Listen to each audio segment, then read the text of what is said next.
últimos días nos reíamos, para que lo sepáis, porque lo único que demuestran nuestros currículos es los años que llevamos en esto, nada más. En mi caso, esa fecha de inicio hace efectivamente 30 años, conviene explicarla, porque tiene un punto interesante que tiene que ver con lo que vamos a ver ahora, porque yo soy de los técnicos que llegaron con el primer programa operativo del Fondo Social Europeo. Es decir, España entra en la Unión Europea en el año 86, formalmente, pero no recibe fondos hasta el periodo 90-93. El primer programa operativo de financiación con dinero europeo para financiar las políticas activas, parte de lo que ejecutáis, es en ese periodo 90-93. Y en ese periodo, pues las administraciones empiezan a contratar personal para gestionar ese primer flujo de fondos. Bueno, pues de esa camada, por decirlo de alguna manera, vengo yo en ese periodo. Concretamente yo llegué en el año 91 a la Xunta de Galicia, donde estuve hasta el año 2003. ¿Por qué os cuento esto? Porque lo que vamos a ver ahora es el marco. Mi idea es que tengáis una visión del marco de los próximos años. Estamos en un momento de inflexión, no solamente porque estemos al inicio de una legislatura a nivel estatal, a nivel autonómico, en vuestro caso, a nivel municipal, porque las elecciones son relativamente recientes, sino porque la planificación de las políticas activas, el marco financiero de las políticas activas y sobre todo el marco normativo de las políticas activas, como veréis, acaba de cambiar. Ha cambiado este mismo año, 2023, y abre un periodo que en principio se pretende que sea estable hasta el final del marco de Next Generation, hasta el año 2027, hasta el final de la estrategia de apoyo activo al empleo, el año 2024, y en algunos objetivos hasta el año 2030 por la aplicación de los ODS, ¿no? De los Objetivos de Desarrollo Sostenible. Por lo tanto, os voy a contar el marco en el que en principio vais a trabajar, cada uno desde su puesto, lógicamente, el ayuntamiento desde el suyo, las entidades que trabajáis con colectivos, en territorios, los interlocutores sociales en los próximos años. Esta es mi idea en el día de hoy. Dejadme, eso sí, por ser cortés, agradecer al Ayuntamiento de Alicante, a la Agencia de Desarrollo, una vez más su invitación. La verdad es que yo echaba cuentas ayer con Manu, es la séptima vez que estoy aquí, o sea que ya casi soy un veterano en diferentes situaciones, en un foro de ciudades, en el pacto anterior, que creo que fue el 2010, en el inicio de este, o sea que bueno, algo me conozco Alicante, aunque yo soy gallego, también lo voy a decir ya desde el principio. Bueno, para que tengáis una visión un poco sintética de lo que os voy a contar, el marco se puede ver desde diferentes puntos de vista. A mí me parece que la manera más clara de verlo es con el marco normativo, o sea, son las leyes las que fijan. Lo podríamos ver también por las estrategias, ¿no? Pero las estrategias al final son planteamientos en algunos casos un poco voluntaristas, pero lo que interesa es ver cómo se materializan ya en un marco legal que dice, bueno, los programas se tienen que ajustar a esto, los servicios se tienen que ajustar a esto, estos son los colectivos prioritarios, y eso es la ley quien lo fija, y en este caso la ley estatal. Luego haré una referencia al caso concreto de la Comunidad Valenciana y de la Generalitat, del Labora, del Servicio Público de Empleo, porque hay parte del desarrollo que le compete ya a cada comunidad autónoma, y hasta ahí no hemos llegado. Luego en el desarrollo os contaré algo de esto. Cuando me refiero a la ley, ¿a qué leyes me refiero? Pues fundamentalmente a dos: a la Ley de Empleo, a la nueva Ley de Empleo, que como veis ahí es la Ley 3/2023, que está en el BOE del 1 de marzo, es decir, hace nada. La ley es del 28 de febrero y está en el Boletín Oficial del Estado del 1 de marzo, o sea, es muy reciente. De hecho, todavía tiene pendiente su desarrollo. Y la Ley Orgánica de Formación Profesional. ¿Por qué? Porque es un cambio bastante radical el que se produce en la FP, en la formación profesional, con la Ley Orgánica, que es del año pasado, es del año 2022, pero el reglamento que aterriza la Ley Orgánica es el reglamento 659 de 18 de julio del 2023. Por lo tanto, este es el primer curso académico en el que la Ley Orgánica opera. Es decir, estamos en el año cero, por decirlo coloquialmente, de estas dos reformas normativas, perdón. Y me voy a referir, en el caso de la nueva ley de empleo, a lo que entiendo que más os interesa, que es la reforma de las políticas activas de empleo, porque la ley tiene otros elementos, pero que a vosotros os afectan menos, están más dirigidos a las administraciones públicas, al mecanismo de financiación, de justificación, etcétera, al reparto de fondos entre comunidades autónomas. Me voy a focalizar en la reforma de las políticas activas de empleo y dentro de la ley a la dimensión local, es decir, aquellos programas, servicios, proyectos, actuaciones que están vinculadas a un territorio, no necesariamente a un territorio de un ayuntamiento, porque el concepto de lo local, a ver, administrativamente sí, es un ayuntamiento, pero la vida es un poquito más compleja, ¿no? Es decir, a veces es el ayuntamiento o los de al lado. Hay muchos que articulan mancomunidades, es decir, que la concertación territorial no se restringe al ámbito de un ayuntamiento. A veces, yo que sé, tienes el polígono industrial, está en el ayuntamiento de al lado, ¿no? El puerto o el aeropuerto, o simplemente hay otros ayuntamientos, por ejemplo, en el caso de la mancomunidad de Barcelona, ¿no?, que han configurado una mancomunidad. Por lo tanto, el concepto local, entiéndase, hay una idea que a mí me gusta mucho, que es como lo entiende la Unión Europea. El concepto de local es aquel que te permite seguir viviendo donde vives. Es decir, que opera a una distancia que no te obliga a cambiar de domicilio. Es decir, una hora más o menos de distancia, que tienes una red de transporte público, es decir, que no te obliga a cambiar de domicilio.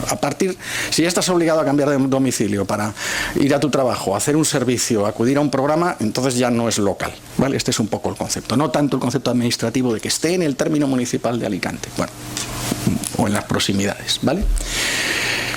¿De dónde sale, que esto es importante, de dónde sale este nuevo marco? Hay que entender por qué pasan las cosas, ¿no? Dice, bueno, ¿qué pasa? Que de repente unos señores dijeron, vamos a hacer una ley nueva de empleo. Hay cosas que funcionan así, de repente, que es puro voluntarismo de un político. En este caso, no. En este caso, la idea de que era necesaria una nueva ley de empleo viene de lejos, prácticamente de los últimos 6, 7 años, ¿no? Fraguó finalmente el año pasado, pero la verdad es que la ley anterior era del año 2003, había ido teniendo modificaciones, tuvo modificaciones en 2010, modificaciones en 2011, en 2012, en 2014, se hizo un texto refundido en 2015 para que aquello tuviera un poco de orden, pero claro, era como un parche, ¿no? Había tenido tantas modificaciones que se dijo, bueno, hace falta hacer una ley nueva. Pero no solo por eso, o sea, no solo por razones técnicas, sino porque, como veis en esta columna, había como algunos elementos que lo condicionaban. Primero, y muy importante, porque se había aprobado a nivel europeo un pilar social europeo de derechos sociales. Recordaréis algunos que hubo un intento de aprobar una Constitución Europea, que vosotros sois muy jóvenes, pero esto no fue hace tanto tiempo. Hubo un intento, es más, hubo un referéndum que algunos estados aplicaron. En España, por cierto, se votó favorablemente a la Constitución Europea. Lo que pasa es que hubo un país, si no recuerdo mal, Holanda o Dinamarca, que votó en contra y por lo tanto no se aprobó. Bueno, pero aunque no se aprobó como tal Constitución, una parte de los derechos sociales que iban en esa Constitución se convirtieron en un acuerdo político en el año 2017. Eso es lo que se llama el Pilar Social Europeo de Derechos Sociales. ¿Y por qué es tan importante en esta materia? Porque especialmente en sus 2 primeros capítulos establece unos derechos subjetivos para todos los ciudadanos europeos en materia de empleo, que ya no es solamente esta idea general que tiene nuestra Constitución de que todos los ciudadanos tienen derecho el derecho y el deber de trabajar, dice el artículo 35 de la Constitución española. Dice, vale, ¿y qué más, ¿no? Lo que hace el Pilar Social de Derechos Sociales es aterrizar esta idea, decir, bueno, ¿y eso cómo se materializa? Pues se materializa que si eres menor de 26 años, a través de la garantía juvenil, tienes el derecho a tener un primer empleo, o tienes el derecho a recibir formación equivalente o tendente a la obtención de un primer empleo. Y tiene además unos plazos de atención en materia de orientación y unos plazos de atención en materia de formación. Es decir, aterriza ese concepto del derecho al trabajo en una serie de concreciones, por decirlo de alguna manera, de tiempo y, como digo, de derecho subjetivo. Claro, eso había que trasladarlo a la legislación de cada Estado. La Ley de Empleo española lo va a hacer, como luego veremos, ¿no? Segundo, había un informe de la AIREF. La AIREF es un organismo de control, digamos, de la actuación de los estados, en este caso de España. Es la autoridad independiente de responsabilidad fiscal. Lo que hace son informes de eficiencia del gasto público. Y los informes de la AIREF sobre el gasto en política de empleo eran bastante negativos. Es decir, en general venían a decir que el gasto en política activa de empleo española es muy ineficiente.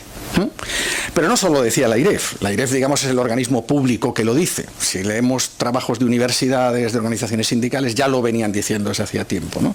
El gasto es poco eficiente. No voy a entrar ahora en los motivos, pero había un cierto consenso en que, en general, el gasto en políticas activas, y en particular en formación, es poco eficiente. A ver, los datos que tiene España de mercado de trabajo los conocéis. Y España sigue siendo el país con la tasa de paro más alta de Europa, con la tasa de paro juvenil más alta de Europa, con la tasa más alta de paro de larga duración. Por tanto, tiene algunos problemas estructurales que están indicando que algo no funciona bien en las políticas de empleo. No solo las políticas activas, hay otros elementos, pero también las políticas activas funcionan de manera ineficiente. De hecho, eso está provocando que para complementar la actuación de las administraciones públicas, pues haya muchas otras entidades.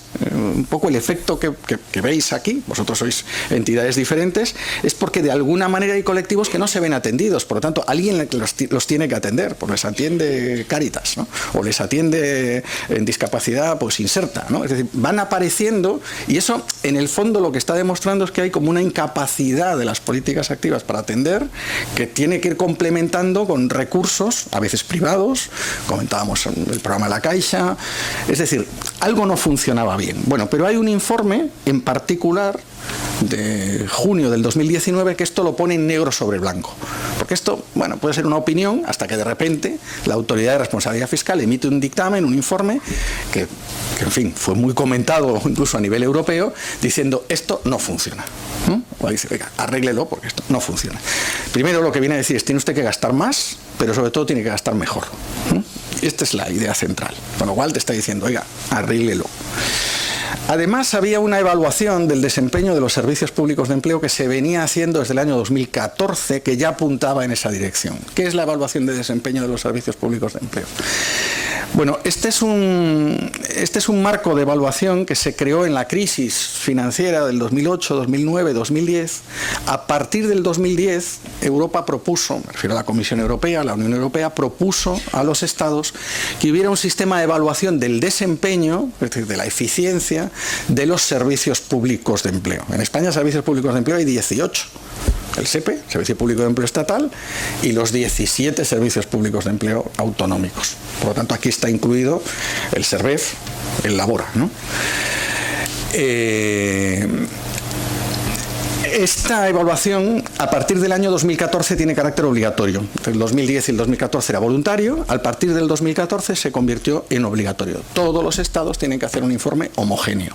Yo he participado en las dos primeras evaluaciones. También la foto que salía de esta evaluación era bastante negativa.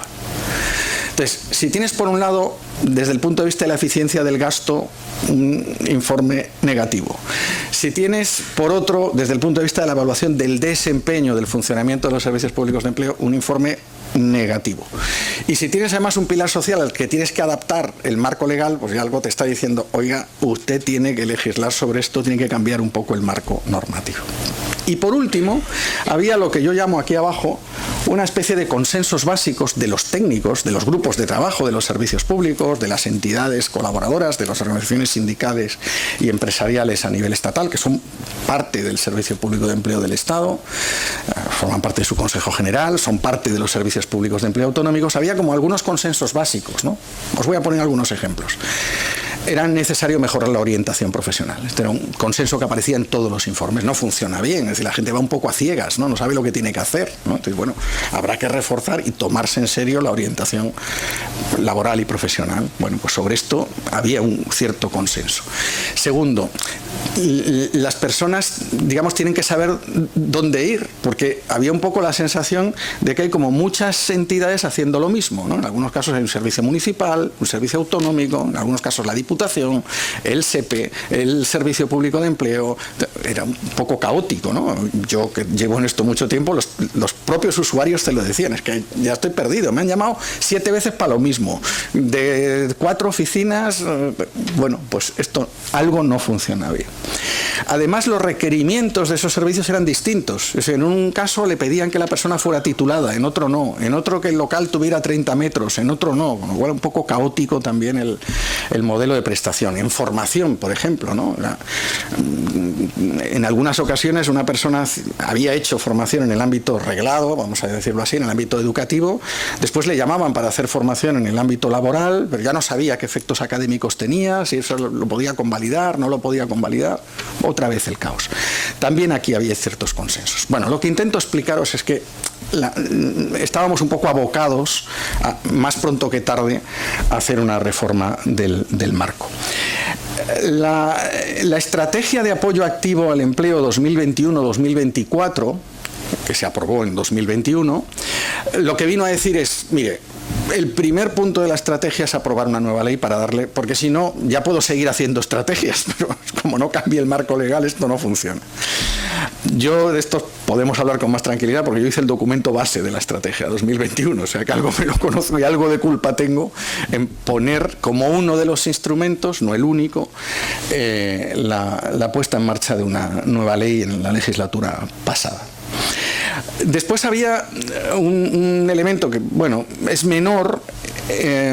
Sabéis que en materia laboral se distingue entre servicios y programas, ¿no? La ley de empleo anterior y la nueva ley ya distinguía entre servicios y programas. Servicios son aquellos que funcionan de manera permanente, ¿no? Cuando un usuario en cualquier momento puede acudir a ese servicio, por ejemplo, orientación, por ejemplo, información en una oficina pública de empleo. Y programas son aquellos que nacen y mueren en un momento determinado. Pues hago un programa con un colectivo durante 14 meses. Vale, esa es la diferencia. Y luego desaparece, o no.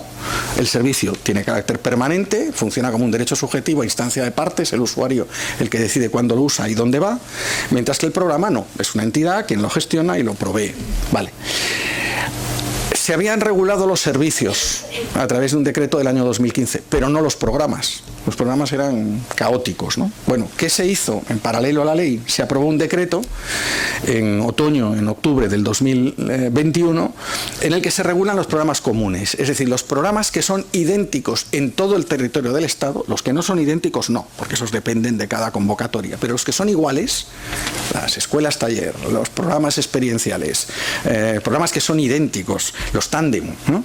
Los sonarán. Bueno, todos esos programas que son idénticos en toda España, porque están dotados con financiación europea o estatal, se regularon a través de este decreto. Curiosamente se hizo antes de la ley, pero se hizo porque eso ya no aguantaba más. Es decir, la ley era más compleja aprobarla, se aprobó el Real Decreto antes. La garantía juvenil. Había una ampliación del programa de garantía juvenil. Ya se había hecho un programa de garantía juvenil, ya se habían hecho 2, bueno, pero ahora la Unión Europea ha decidido ampliarlo hasta el 2027. Pues había que regularlo, se metió en este paquete. Y veis que hay una cosa en rojo, y está en rojo porque esto no se ha hecho, que es la reforma de la ley 30-2015, la reforma de la ley que regula la formación para el empleo. Esta ley está pendiente de reforma y, como luego veremos, ahora mismo está como en el limbo, porque hay una nueva ley de formación profesional, la parte laboral no se ha adaptado. Bueno, pues es verdad que llegó a haber un borrador antes de junio, se paró por las elecciones y ahora pues lo tendrán que retomar. Es, digamos, el único elemento, la única pieza que no se ha cumplido, digamos, en este periodo entre el 2021 y casi 2024, porque casi estamos ya al final del periodo de ejecución de la estrategia. Bueno, es a diciembre del 2024, ¿no? Bueno, el resultado de todo esto es la ley, ¿no? La ley 3/2023 de 28 de febrero de empleo, que yo os recomendaría que le echaréis un vistazo, aunque sea por encima, y leyendo lógicamente aquello que os puede interesar. ¿Por qué? Porque es el marco, como decía al principio, en el que vais a funcionar. Desde el punto de vista conceptual, ¿qué llamamos política activa? Aquí está definido. ¿Qué llamamos orientación? Aquí está definido. ¿Qué llamamos Sistema Nacional de Empleo? Pues aquí está definido. ¿Cuáles son los organismos de colaboración? Pues aquí están definidos, ¿no? ¿Cuáles serían, digamos, los objetivos principales que la ley tiene si hubiera que resumirlos en una sola slide? Que es lo que he intentado hacer aquí. Si me dices, oye, mira, te coges todo el texto del BOE y mételo en una sola presentación, pues sería esto. Reformar e impulsar las políticas activas de empleo. Reformarlas e impulsarlas son dos cosas distintas. O sea, por una parte reformo lo que tengo, pero por otro las doto con más medios, con más presupuestos, con más recursos. Es decir, no solo reformo lo que hay, sino que además las agrando, las extiendo a más colectivos, a más territorios, a más personas, a más usuarios, con más entidades colaboradoras. ¿Y cómo? Fundamentalmente a través de tres mecanismos. Primero, potenciando los instrumentos de actuación y coordinación del Sistema Nacional de Empleo. Hasta ahora estos sistemas de actuación y coordinación básicamente afectaban al Estado, al SEPE y a las comunidades autónomas. Y ahí morían. Se ponían de acuerdo en su conferencia sectorial, se repartían el presupuesto y hasta ahí llegaba. La ley ahora pretende que eso llegue hasta el ámbito local. Esa es la pretensión que tiene. Vamos a ver si lo consigue. Que llegue hasta el ámbito local. Es decir, dice, bueno, no me limito a que haya un acuerdo entre las 17 comunidades autónomas y el SEPE y ya está, sino que pretendo que en cada territorio de cada comunidad autónoma, y ahí sí que la comunidad autónoma decide cuál es su estructura territorial, claro, no es lo mismo Andalucía, ¿no?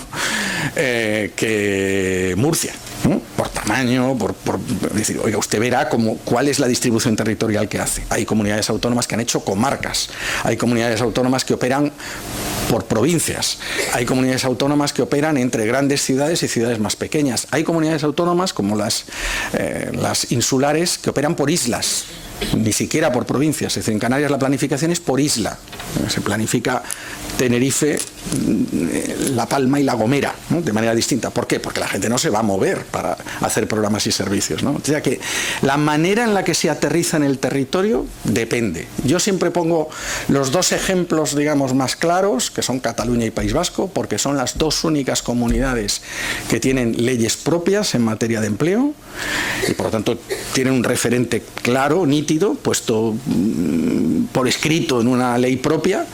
La ley catalana es del año 2015 y ahí la figura es el pacto territorial.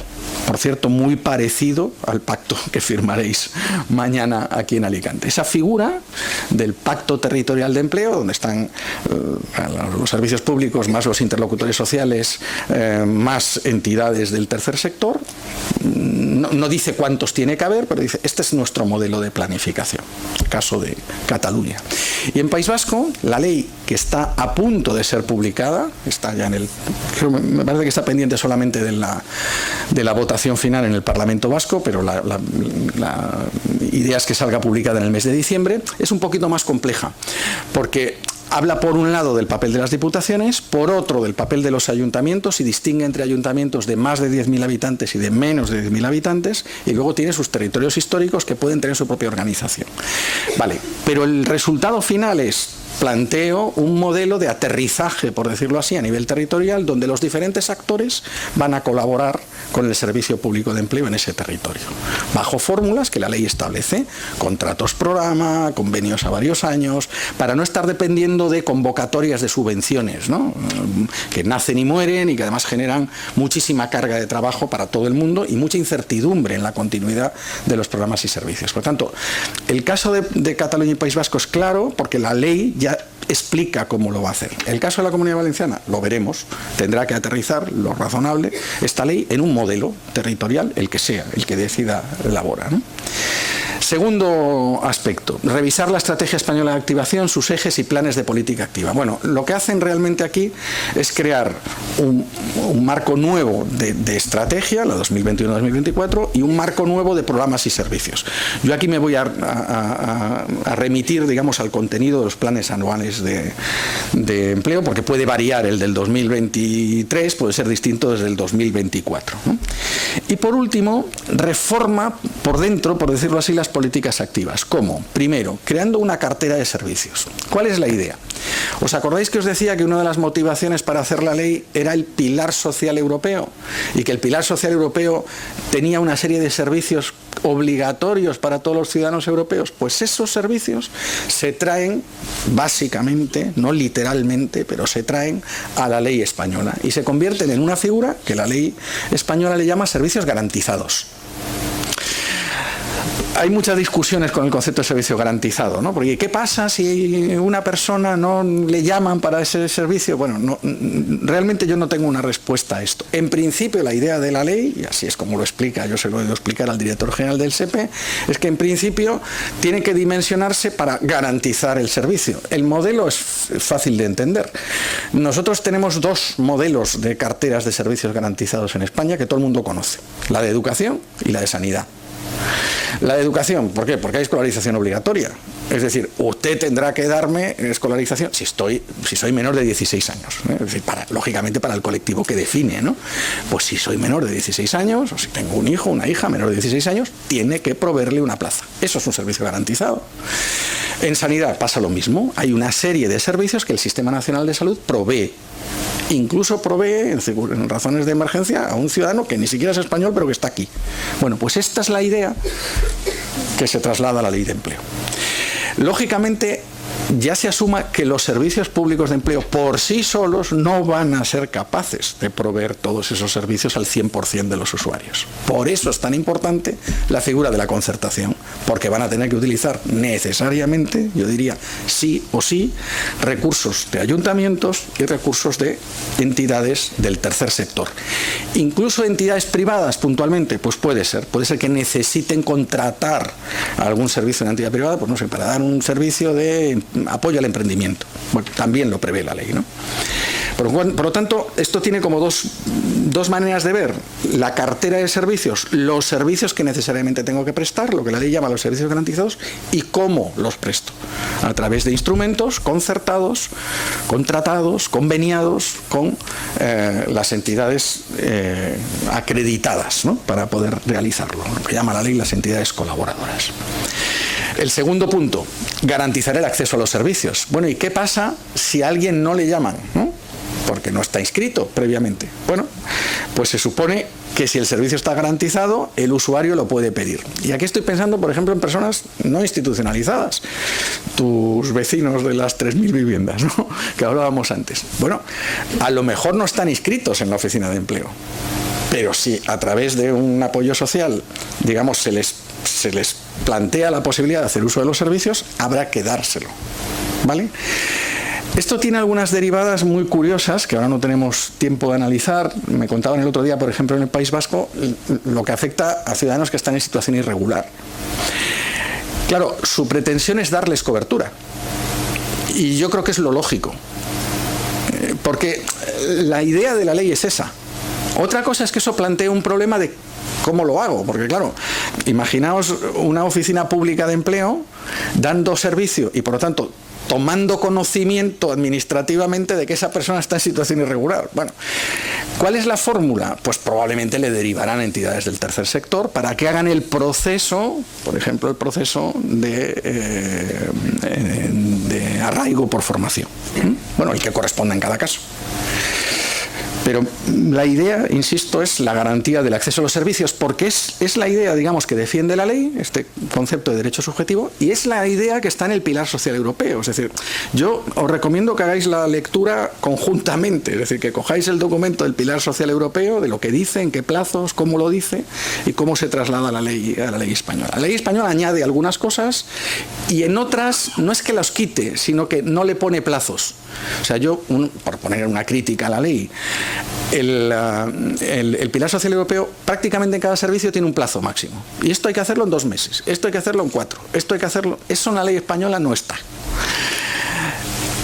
También entiendo por qué no está, por ser honesto, porque la ejecución es autonómica, con lo cual puede ser que en una comunidad autónoma se haga en 1 mes y en otra se tenga que hacer en 3.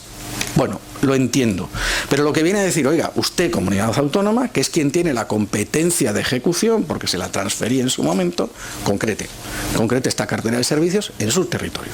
Por eso apela directamente al SERVEF o al Labora, apela directamente al SOC, al Servicio de Ocupación de Cataluña, o al SAE en Andalucía, o al Servicio Canario de Empleo, o al Lanbide en el País Vasco. Haga usted esto, materialícelo. Ese es el motivo por el que el gobierno vasco ha decidido hacer una ley propia, para adelantarse.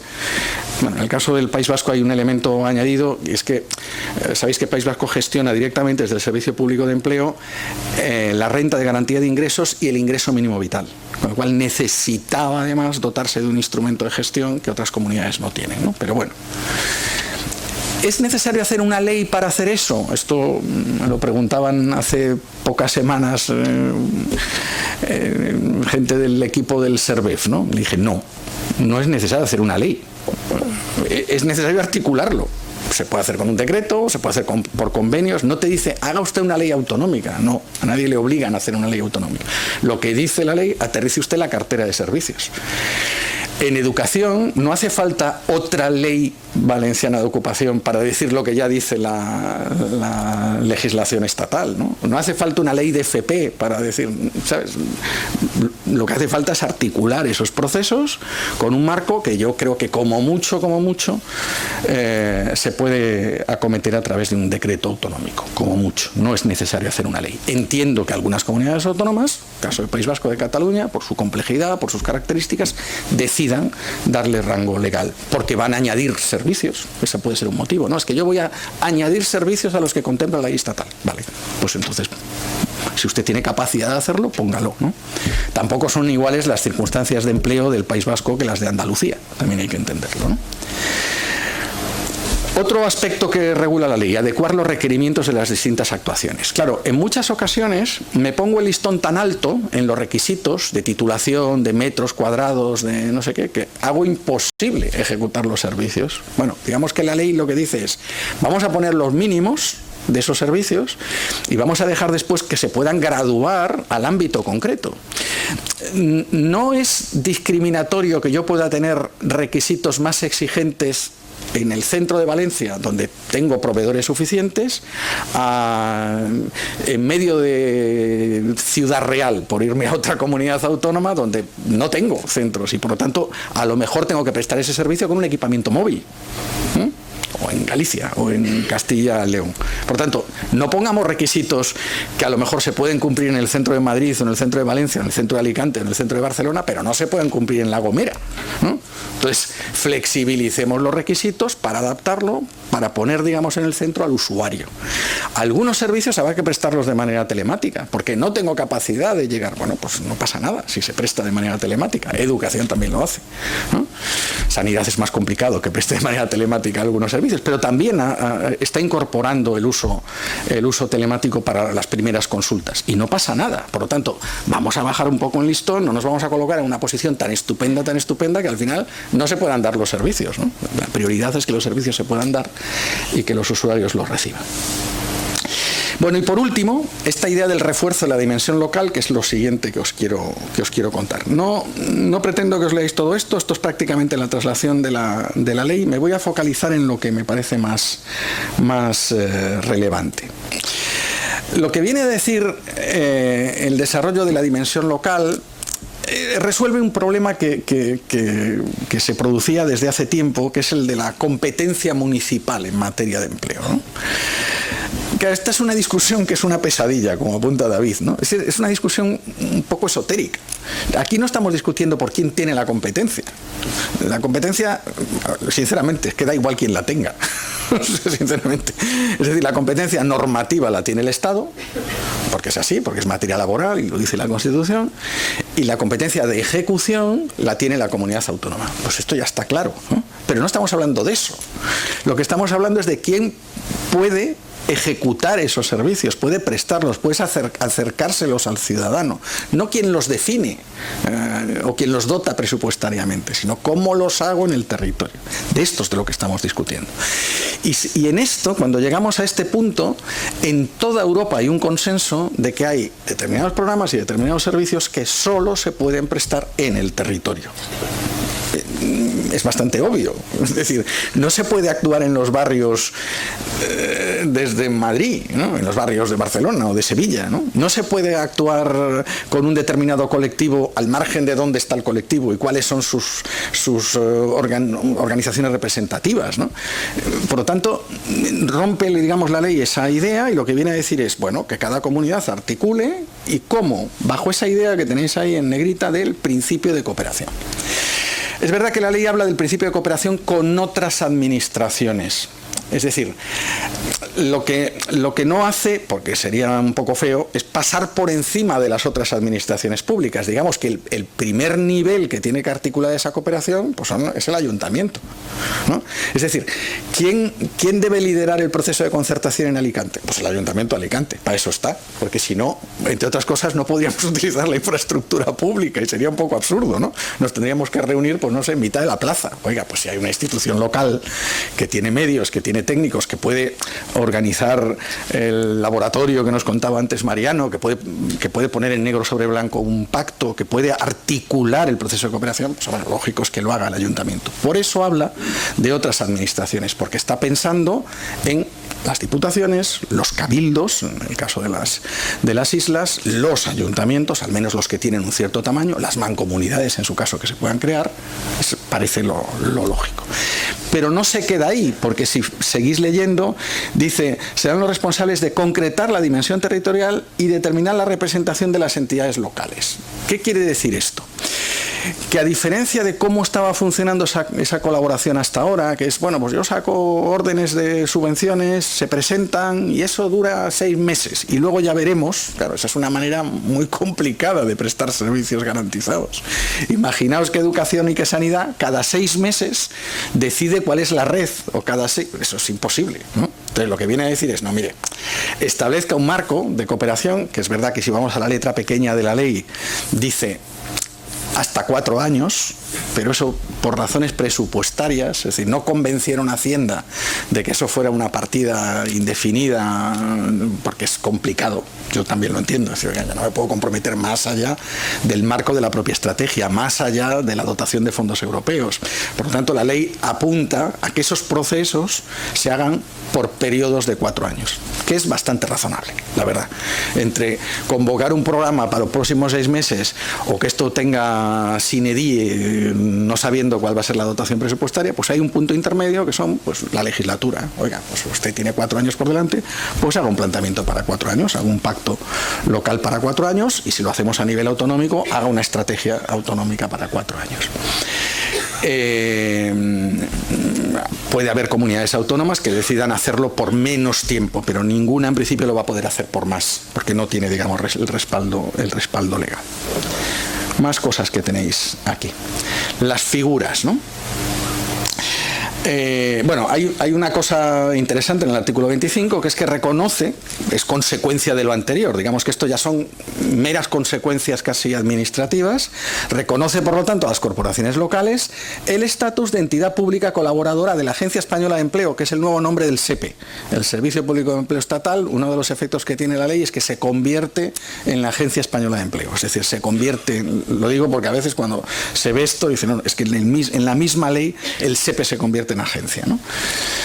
Por lo tanto, lo convierte en entidad colaboradora tanto del SEPE como de los servicios públicos de empleo. ¿Qué se consigue con esto? No tener que estar en cada programa, en cada servicio, pidiendo el acuerdo de no duplicidad, homologándose para la prestación de los servicios. Eso no tiene sentido, es una entidad pública. Pues oiga, hará lo que usted le diga que haga o lo que usted acuerde en colaboración con el ayuntamiento.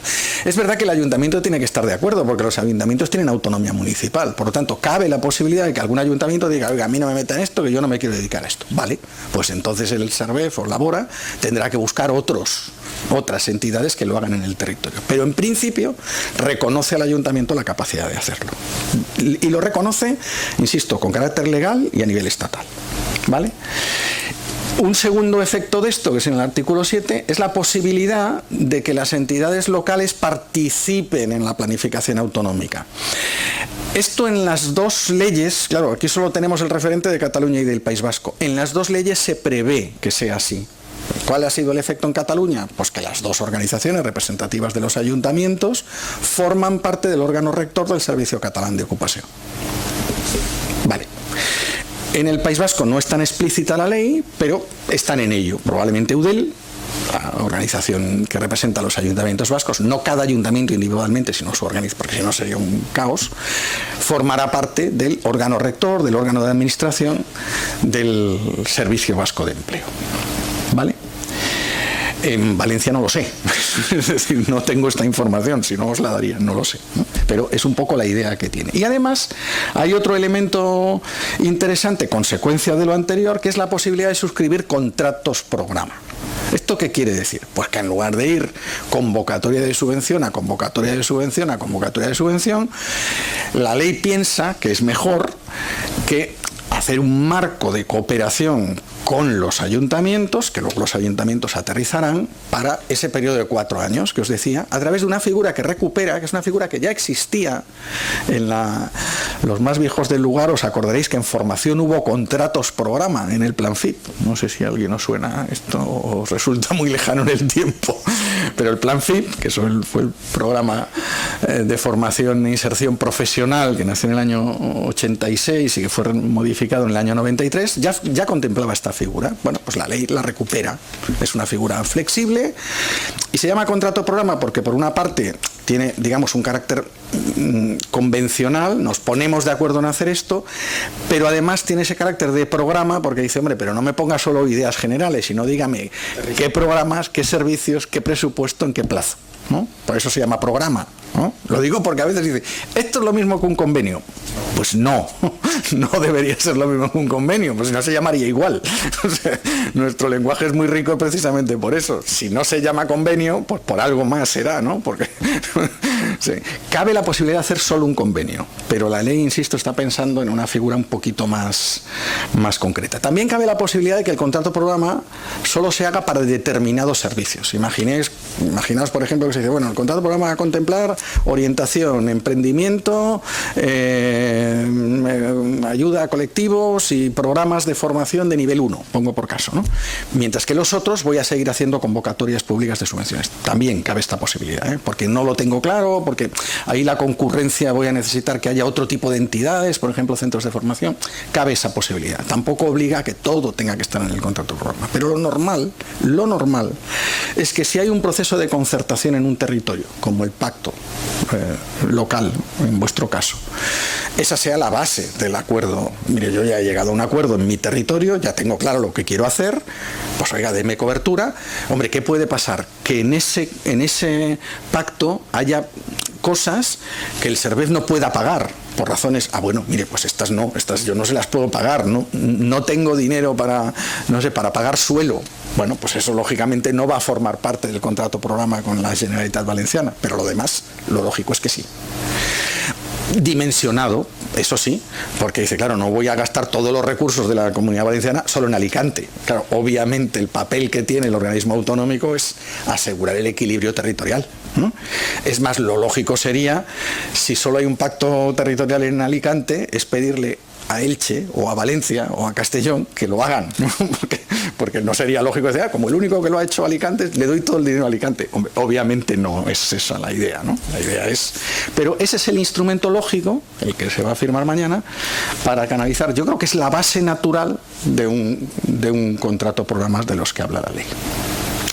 En resumen, ¿cuáles serían los pasos a partir de esto? ¿Cuáles serían los pasos si tuviéramos que simplificarlo en 4 puntos? Lo primero, esto casi es la hoja de ruta para la Generalitat Valenciana, pero bueno, es la hoja de ruta de la Generalitat Valenciana, es verdad. Primero, adapte el marco. Es decir, ahora ya tiene una ley publicada en marzo. Es verdad que este año ha sido un año complicado porque ha habido elecciones, ha habido cambio de gobierno, vale, bueno, es razonable que no lo hayan hecho, pero en 2024 lo primero que deberían hacer es adaptar el marco de la ley estatal al ámbito de la Comunidad Valenciana. ¿Cómo? Haciendo una ley decreto estableciendo los pactos territoriales al estilo de Cataluña, la red, lo que llama la ley vasca de empleo, la red vasca de empleo, el mapa de la red vasca de empleo, bueno, como quiera. Segundo, desplegar esa cartera de servicios. ¿Cuáles son los servicios que voy a dar? ¿Con qué garantía? ¿No? ¿En qué plazo? ¿Con qué recursos? ¿Cuál va a ser mi despliegue territorial, digamos, de los servicios, al menos de los servicios garantizados? Al menos de los servicios garantizados. Lógicamente, ahí el Labora tiene que contemplar los medios propios, los que tiene a través de su propia red de oficinas públicas de empleo, más los que le puedan prestar los ayuntamientos, las diputaciones en su caso, más los que le puedan prestar los interlocutores sociales, más los que le puedan prestar el resto de entidades que trabajan en este ámbito. ¿Cuántas entidades trabajan en este ámbito en Alicante? 30. Pues en principio esas 30 tienen capacidad de hacer cosas, ¿no?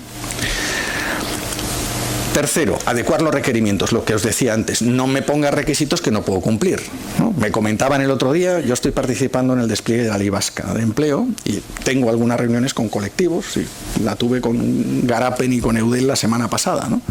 Y me decían, hombre, que no me pongan requisitos que no pueda cumplir, porque si me ponen determinadas titulaciones, ¿qué hago? ¿Despido a mi personal para poder prestar el servicio? No tiene ningún sentido, ¿no? Tendrán que, de alguna manera, reconocer o convalidar a las personas que ya están haciendo este trabajo, ¿no? O sea, no, es que ahora he pensado que para hacer orientación todos tienen que ser titulados en psicología. Le digo, hombre, pero mire, yo no soy titulado en psicología, pero llevo 30 años haciendo esto, ¿no? Entonces tiene que haber un mecanismo que le dé cobertura a ese marco, pues como se hace en cualquier proceso incluso de licitación pública, de reconocimiento, de convalidación. Y por último, establecer el alcance y el modelo de colaboración con las corporaciones locales. Esto que os decía, bueno, pues esto va a ser un contrato programa en los próximos 4 años, como por caso. Con todas, hombre, en el caso de la Generalitat Valenciana, en principio con los ayuntamientos de más de 100.000 habitantes, porque era un poco la dinámica que ya estaban siguiendo, ¿no? Al menos con estos, porque eso ya te cubre una parte muy importante del territorio, ¿no? En Cataluña lo han hecho con los pactos territoriales que se han formalizado, ¿vale? En Canarias quieren que haya uno por cada isla. Bueno, pues esto depende. Yo no me conozco tan bien el territorio de la Comunidad Valenciana como para decir cómo tiene que ser esa articulación territorial. Hombre, parece lógico que las principales entidades de población tienen su propia dinámica. En Cataluña es así. Barcelona tiene un acuerdo propio que lidera Barcelona Activa, que va a ser el piloto, y luego otros territorios con menos población, el modelo es comarcal de las veguerías, ¿no? De la ley de marcalización. Hasta aquí se entiende, digamos, el marco de juego de empleo, porque le quiero dedicar 5 minutos para que os suene alguna cosa de la ley de FP y luego dejamos tiempo para hacer preguntas, ¿vale? El marco de empleo, por lo tanto, es ley estatal, necesidad de desarrollo autonómico en la línea que hemos dicho, y conexión, yo creo que a través de la figura del contrato programa parece la figura más lógica, entre el nivel local, vuestro pacto territorial por el empleo, y este nivel de planificación y financiación que viene a nivel estatal. Bueno, aquí he dejado una cosa de lado. Claro, no toda la financiación viene por este canal que marca la ley. Claro, digamos que esta ley ordena el flujo de financiación público que viene a través de los servicios públicos de empleo. Claro, esto coexiste con algunas entidades que tienen su propio programa operativo de Fondo Social, ¿vale? Las entidades que tienen su programa operativo de Fondo Social son, voy a decir lo que se entienda, como si fueran otras administraciones, ¿no? Tienen su propio marco, están condicionadas por su marco, no sé, Inserta, por ejemplo, bueno, Fundación 11, ¿no? No sé si está ahí, Cáritas, Cruz Roja. Fundación Secretariado Gitano, vale, pues sabéis de lo que estoy hablando. Es decir, vosotros tenéis vuestro propio marco, pero ese marco, cuando se aprueba como programa operativo de Fondo Social, digamos que ya está organizado de tal manera que conecta con esto que os acabo de contar. La ventaja que tenéis es que vosotros no dependéis, porque ya tenéis la financiación directa, tenéis, digamos, como un tubo financiero directo de Bruselas que os permite ya acometer esos servicios directamente, ¿no? Sin esperar a la financiación que viene vía Estado, comunidad autónoma, ayuntamiento, vale. ¿Eso quiere decir que estáis al margen? No, simplemente que se ha pensado que es mejor que aquellas entidades que por su dimensión, por su implantación en todo el Estado, porque atienden a colectivos que están muy singularizados, discapacidad, los colectivos que atiende Cáritas, Cruz Roja, etcétera, pues tienen, digamos, su propio canal porque parecía más ágil no hacerlo depender de este circuito administrativo. Pero lo lógico es que se conecte, es decir, que en el modelo de pacto territorial esté contemplado, porque si no sí que podría dar lugar a duplicidades y volveríamos otra vez a tener un problema de duplicidad, de ineficiencia en el territorio. ¿Vale? En formación. ¿Qué es lo fundamental de la nueva ley orgánica que creo que conviene que sepáis todos los que trabajáis en empleo y sobre todo por el peso que tiene la FP en relación con el empleo? Lo fundamental no es esto, que esto luego lo veis con calma, esta es la motivación de la ley, ¿no? Este, digamos, es el modelo teórico, es una explicación. Estas pantallas así de colorines es de un material divulgativo que el propio Ministerio facilitó para hacer divulgación de la ley, o sea que por eso pone por ahí fuente Ministerio de Educación y FP. Bueno, porque las he tomado directamente del material que el Ministerio, que está por cierto en una página web que se llama Todo FP. En Todo FP está este material reproducido, pero bueno, yo os lo voy a dejar también aquí. Eso sí, no he cogido todas, he cogido algunas, porque ellos tienen muchas que son de ordenación académica y tal, que, en fin, me parece que eso está bien para centros docentes y demás, pero aquí no. Bueno, esta primera parte, digamos, de qué es lo que pretende tal, está bien. Quedaos con la idea de que lo que intenta es hacerlo más flexible, digamos que esté abierto de manera continuada en el tiempo, que todo el mecanismo sea capitalizable, acumulable, le llama la ley. Bien, pero vamos a ver a nivel práctico qué tiene dentro la ley, ¿no? La ley realmente tiene tres bloques distintos. Tiene una parte que reorganiza la oferta de formación profesional, ¿vale? Es decir, los grados, que ahora veremos cómo se articulan. Segundo, tiene un nuevo sistema de acreditación de las competencias profesionales, que antes estaban en el ámbito laboral.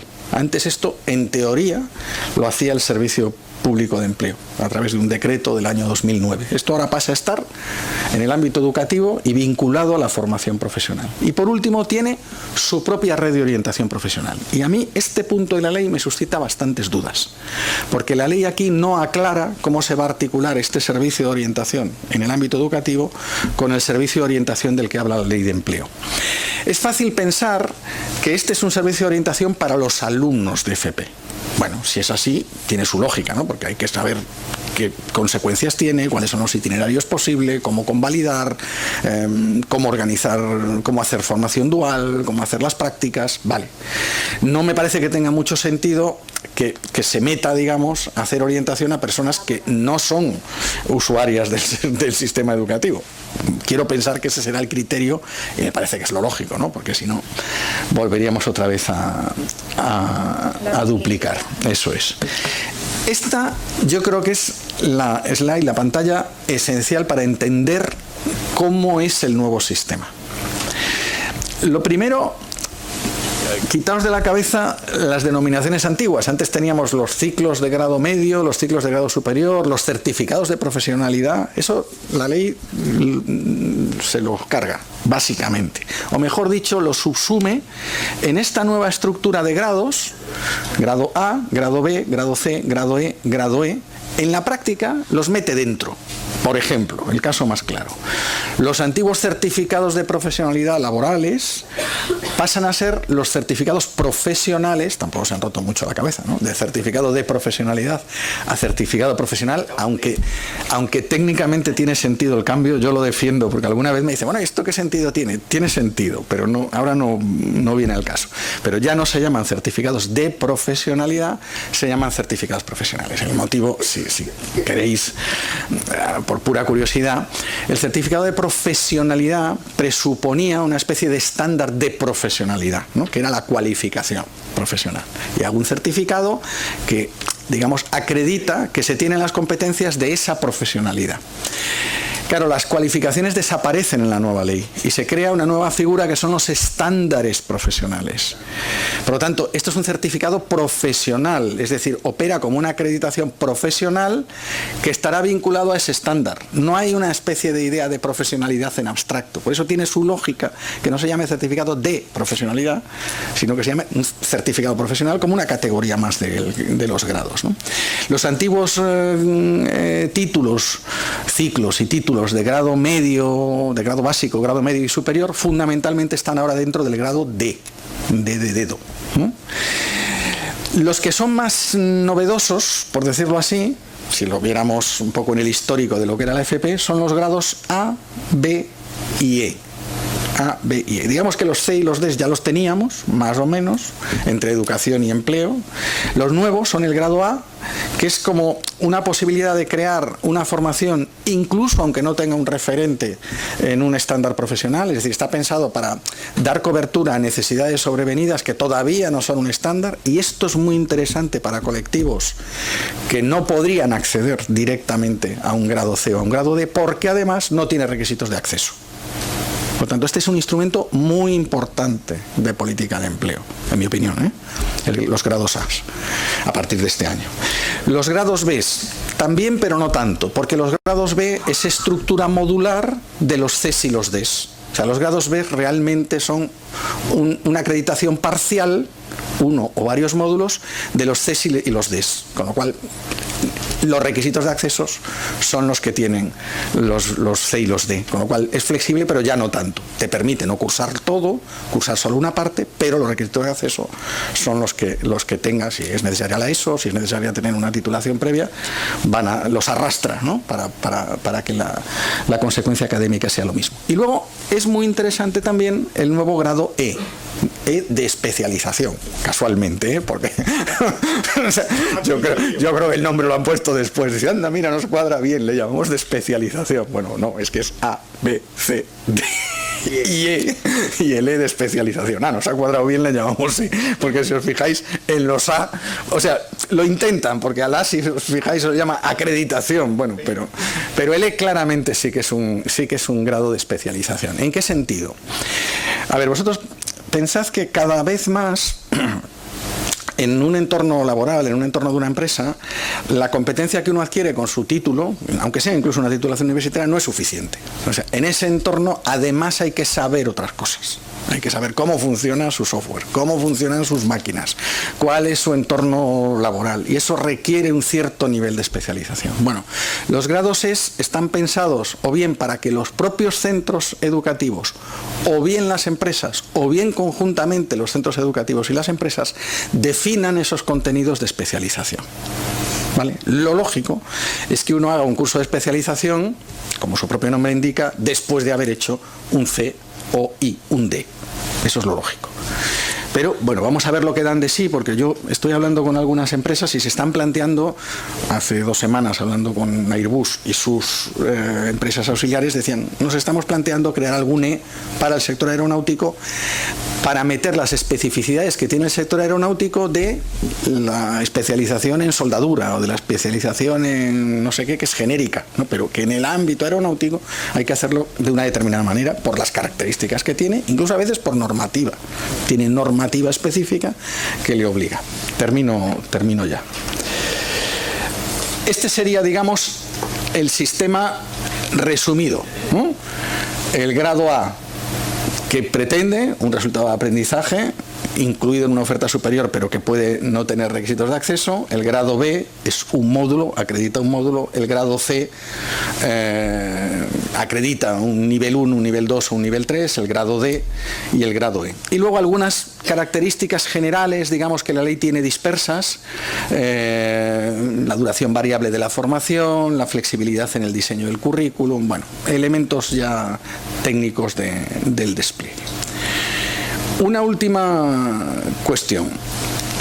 Se pretende que toda la FP, y cuando es toda, es la C y la D, porque esto es curioso. Por un lado dice toda, dice, luego uno se lee la ley y dice, bueno, toda no, la C y la D, la A puede que no, la E puede que no, pero la C y la D, que es como el núcleo duro del tal, siempre conlleve formación de carácter dual. Pero luego lo suaviza porque realmente habla de formación dual de dos tipos, general o intensiva. La variación es, por una parte, la duración de la formación en el centro de trabajo, punto 1, el volumen de objetivos de aprendizaje del que la empresa se responsabiliza, punto 2, y un elemento que es capital, en la intensiva es necesario hacer contrato laboral con el alumno, el contrato para la formación en alternancia, que llama la reforma laboral.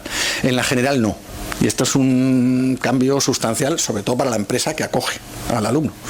Claro, las empresas pueden tener más reticencia a hacer la FP intensiva, no solo porque tenga más duración, sino porque le obliga a hacer una contratación laboral. Mientras que en el otro caso, bueno, no le obliga a hacer una contratación laboral. ¿Vale? Y por último, el mecanismo de acreditación de competencias. A ver, la ley no desarrolla, ni la ley orgánica del 2022, ni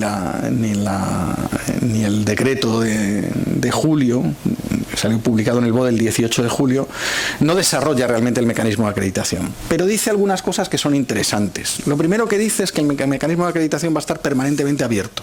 Es decir, que una persona que considere que reúne una persona o una empresa para sus trabajadores, que considere que cumplen las competencias o que tienen las competencias para que se les acredite el equivalente a un grado B, a un grado C o a un grado D, se puede poner en contacto con el centro de formación de esa familia profesional y se articulará un procedimiento de reconocimiento. La ley no va mucho más allá, porque la articulación, digamos, de ese procedimiento vuelve a ser autonómico. ¿Va a ser cada centro? ¿Van a ser centros de referencia en la Generalitat Valenciana por cada familia? No lo sé. Esto yo sinceramente no lo sé. Pero la ley lo que pretende, digamos, que sea un mecanismo abierto, que en cualquier momento tú te puedas dirigir con tu dossier de competencias a ese centro y que se te reconozca la competencia. Es decir, que no dependa de una convocatoria pública como era hasta ahora, sale una convocatoria de una especialidad y solo pueden acreditar competencias los de esa especialidad, sino que esté permanentemente abierto para cualquier formación del sistema. ¿Cuáles son los requisitos de esta acreditación de competencia? Bueno, fundamentalmente son los mismos que ya existían. Es decir, acreditar un mínimo de horas, si no recuerdo mal son 2.000 horas en los últimos 15 años para los niveles 2 y 3 y 1.000 horas en los últimos 15 años para los títulos de nivel 1. Antes me parece que eran 1.200 en vez de 1.000, pero vamos, básicamente es los mismos requisitos y la posibilidad de que el centro decida hacer alguna prueba práctica. Esa posibilidad sí que se contempla, tiene su lógica en algunas especialidades, decir, hombre, por mucha experiencia que tengas, hombre, si te vas a poner a soldar, quiero ver qué sueldas, ¿no? Porque el otro, bueno, me lo puedo creer o no. Bueno, cabe la posibilidad de que el centro articule pruebas de nivel o pruebas de verificación o como la queráis llamar. Ese es el procedimiento. Insisto, a mí me parece importante, primero, porque especialmente los grados A van a permitir, de hecho me consta que alguna organización, concretamente yo he estado colaborando con el equipo de Inserta, está revisando sus contenidos para ofrecer algunas de estos grados a su colectivo, lógicamente, y digamos ser autónomo, por así decirlo, en la posibilidad de inserción por esa vía, ¿no? Los que tenéis, además de trabajar con colectivos, tenéis centros de formación propios o concertados, esto lo podéis trabajar siempre bajo control, digamos, de la inspección educativa, porque la competencia sí que es de la Consejería de Educación, ¿no? Tenéis más o menos la foto. Hay una pregunta que ya me anticipo porque siempre me la hacen, a lo mejor vosotros no, que es ¿por qué la ley de empleo es una ley y la ley de formación profesional es ley orgánica? Esta es una pregunta que deben saber que yo soy licenciado en Derecho, entonces aprovechan y la preguntan. Ya me anticipo la respuesta. No aporta nada que una sea ley orgánica y otra sea ley. Desde el punto de vista del rango normativo, las dos son leyes.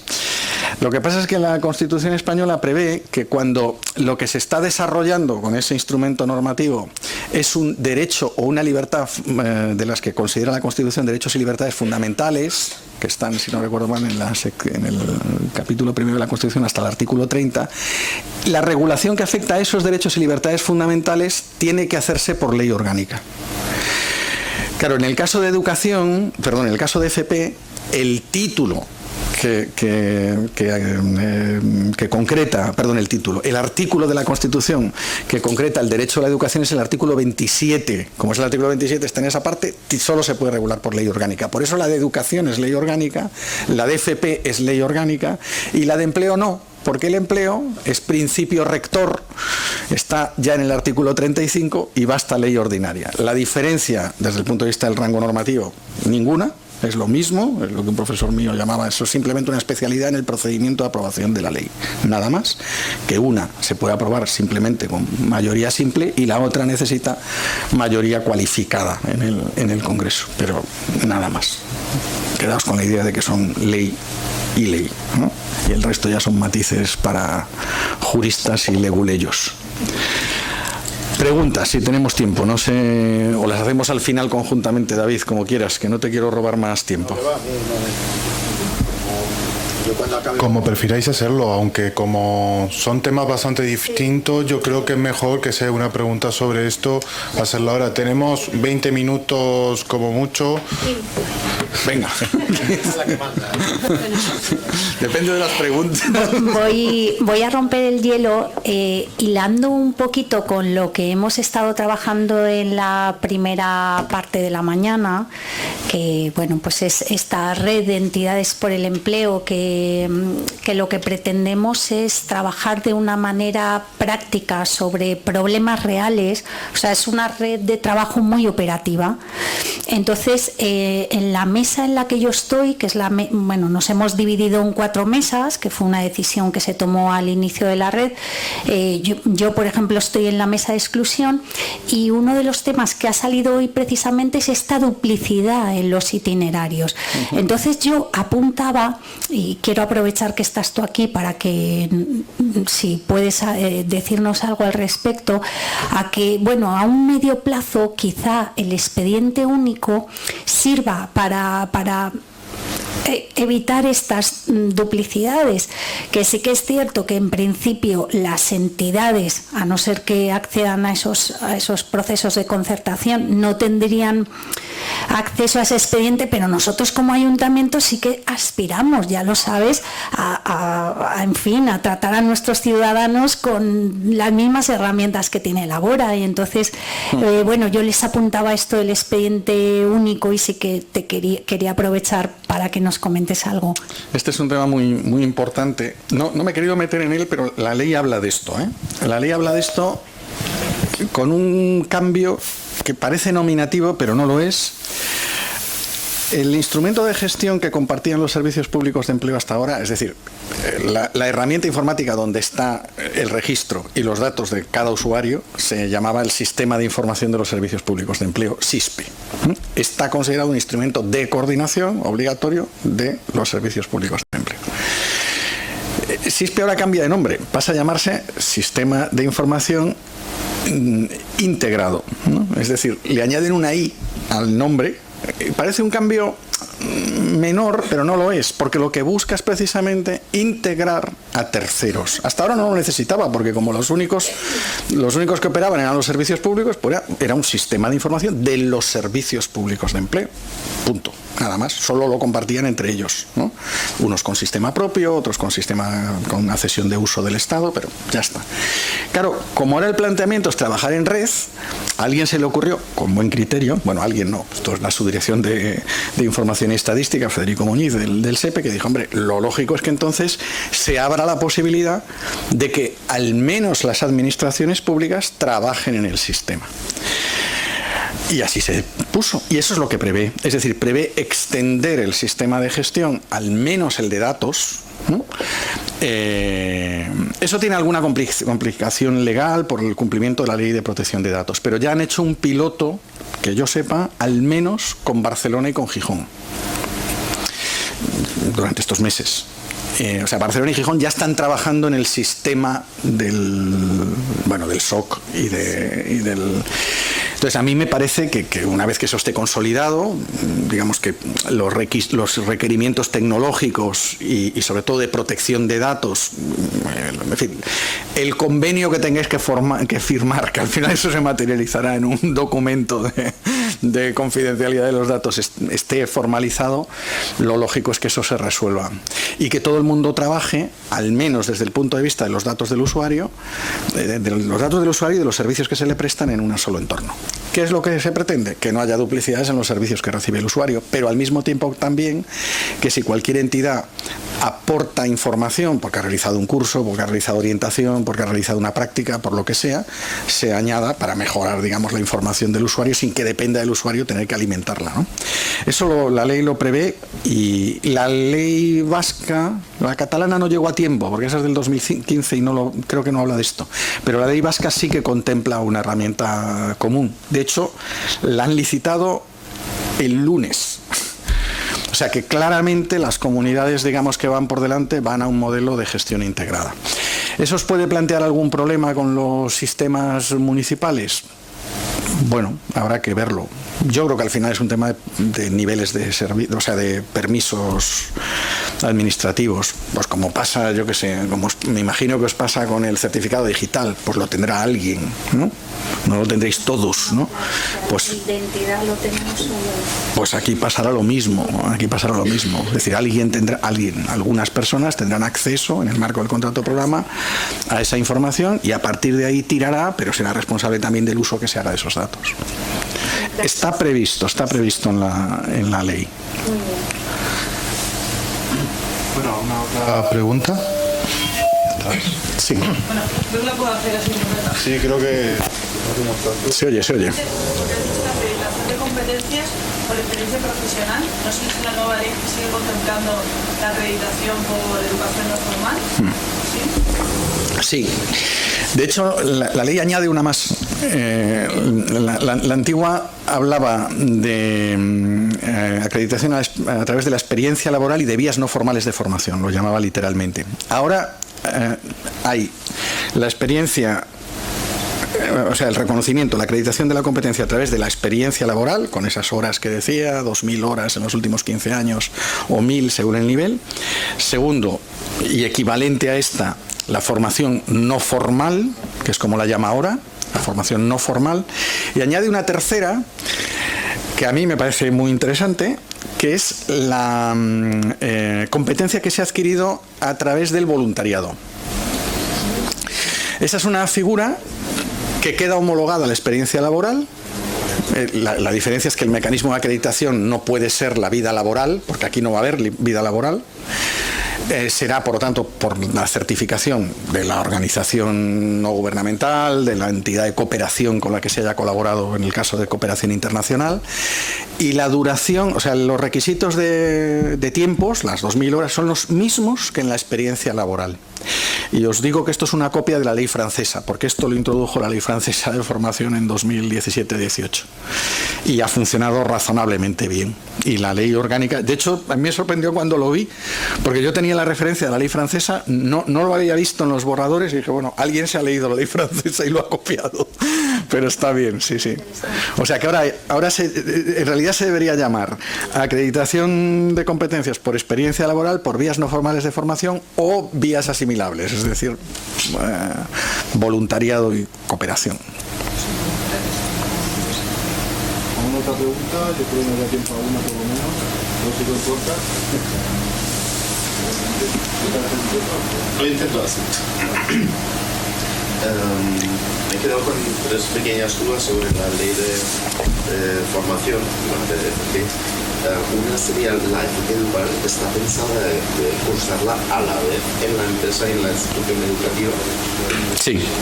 No como ahora con prácticas al final de... Sí, está pensada que sea, de hecho, la figura En la intensiva claramente sí, voy a ser todavía más preciso. En la intensiva claramente sí, porque el instrumento, fijaos que el contrato que se utiliza se llama contrato de formación en alternancia, con lo cual está pensado realmente en ese régimen. En la general, yo creo que en la práctica se va a flexibilizar y cabrá la posibilidad, porque me consta que algunas empresas, incluso algún sector ha planteado que eso les genera mucha dificultad organizativa. Si eso tiene que ser, digamos, en cada semana, es decir, lo que pide es cierta flexibilidad para acumularlo en un... Yo creo que al final eso se podrá flexibilizar, pero en todo caso la idea es que se haga en lo posible en régimen de alternancia, sí. Segunda pregunta, el grado C, lo que antes eran los certificados de profesionalidad, ahora los certificados profesionales, ¿sí? ¿Siguen siendo, digamos, módulos de los grados D y E? A ver, si veis el dibujo, en realidad eso sería lo perfecto. Es decir, veis que está pensado para que sea, como dice a la izquierda, integrada, capitalizable y flexible, ¿no? Bueno, esta idea de que sea capitalizada e integrada es que efectivamente el A esté integrado en el B está integrado en el C está integrado en el D está integrado en el E. Eso en la práctica no va a ser así, porque no va a ser así en la práctica. Lo que ha hecho de momento el Ministerio de Educación, con buen criterio, ha dicho, todo lo que hasta ahora son certificados de profesionalidad, yo los asumo, estén integrados o no. Es decir, de momento los ha asumido para no dejar a la gente colgada, ¿no? También respeta, digamos, la acreditación que tienen los centros, ¿no? Con lo cual, en la práctica no es así. Lo deseable sería lo que tú planteas. Dicho esto, yo en esto soy un poquito más flexible que los señores y señoras de educación, porque no veo la necesidad de que eso sea así, sinceramente. O sea, no veo que todo tenga que acabar en un D. No estoy diciendo eso. Y en ese sentido, si el planteamiento es que sea capitalizable si decido hacer un D, entonces sí. ¿Me explico? Es decir, que se reconozca esa competencia, sí, porque ese es el concepto de capitalización. Es decir, lo que ya he cursado en el C, lo respeto y no lo tengo que volver a cursar en el D. Si es así, de acuerdo. Entonces sí. Entonces la respuesta es sí. Hoy en día plantea problemas en la práctica, por ejemplo, en las academias privadas que ofertan certificados de profesionalidad y no aceptan los... Bueno, claro, pero eso hasta ahora era porque educación, digamos, la parte de los certificados de profesionalidad no la consideraban suya, era laboral, con lo cual decía, oiga, ¿usted qué me cuenta? Eso ahora, estando bajo el paraguas de la autoridad educativa, hombre, sería ya para nota que no tuvieran en cuenta eso. O sea, yo creo que si tu pregunta va por la vía de si será capitalizable para el reconocimiento, yo creo que la pretensión de educación es claramente que sí, aunque no todos los Cs, que es lo que yo quería decir, vayan a dar lugar a un D, ¿no? Eso es. Última pregunta acerca de esta ley que contempla la orientación profesional. ¿Podría ser, digamos, transferible al sector laboral? Es decir, que la entidad de administración laboral asuma esa función. Las entidades que estamos aquí. No lo sé porque no lo desarrolla. Realmente no sé lo que tiene aquí en la cabeza educación para articularlo. Yo creo que el tema de orientación, visto ahora que ya, digamos, las dos leyes lo tratan por separado, necesita una sentada, vamos a decirlo vulgarmente, entre educación y empleo, como sucede también con servicios sociales para otras actuaciones, a nivel ya de protocolizar las actuaciones para no duplicarlas. Porque si no, lo lógico es lo que tú dices. O sea, no tiene sentido. No tiene sentido. Piensa que además muchos de los operadores en educación lo son también en empleo, ¿no? A lo mejor un centro público de FP no, pero una entidad privada que tiene un centro de FP y al mismo tiempo es agencia de colocación y al mismo tiempo trabaja en, no sé, Inserta, por seguir con el ejemplo que antes os ponía. Lo lógico es que lo pueda hacer. Y lo lógico, por lo tanto, es que eso tenga un nivel de integración previsto. Pero yo creo que lo tienen que regular a nivel de procedimiento las dos administraciones. Hubo un intento ya de hacerlo hace algunos años, incluso se llegó a plantear hacer una escala común, es decir, que la red de orientadores de educación fuera la misma escala que la red de orientadores de empleo. Eso no se pudo hacer por problemas de función pública que no vienen al caso. Hay personal de diferente adscripción, uno era personal estatutario y otro no, eso no se pudo hacer.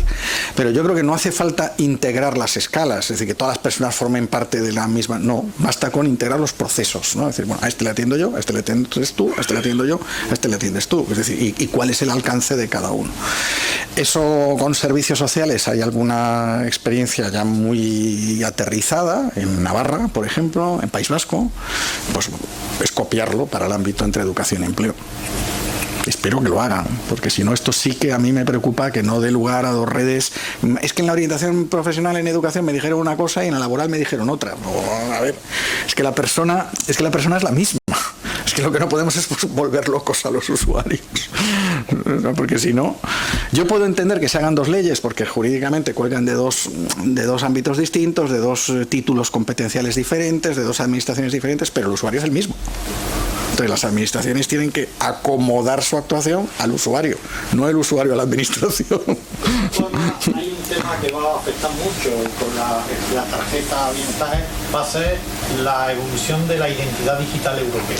Sí. Eso va a cambiar todo el marco del que estamos hablando, sí. Y por tanto va a ser una revolución que va a venir con cientos de leyes que no van a volver locas, pero eso se va a dar. Yo no me quería meter en ese charco, pero David, eso y otro elemento que la ley prevé pero que no desarrolla, que es la cuenta formación, que está previsto en la normativa de Seguridad Social.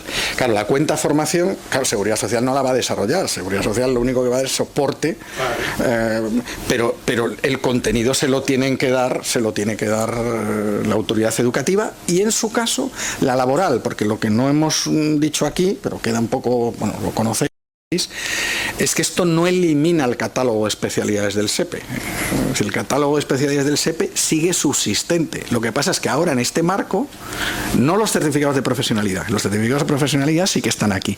Pero recordad que el SEPE tenía, por una parte, certificados de profesionalidad y por otro, un catálogo de especialidades formativas. Ese catálogo de especialidades formativas, de acuerdo con la nueva ley, pasa a ser formación no formal. No se integra en la ley, por ejemplo. Es formación no formal.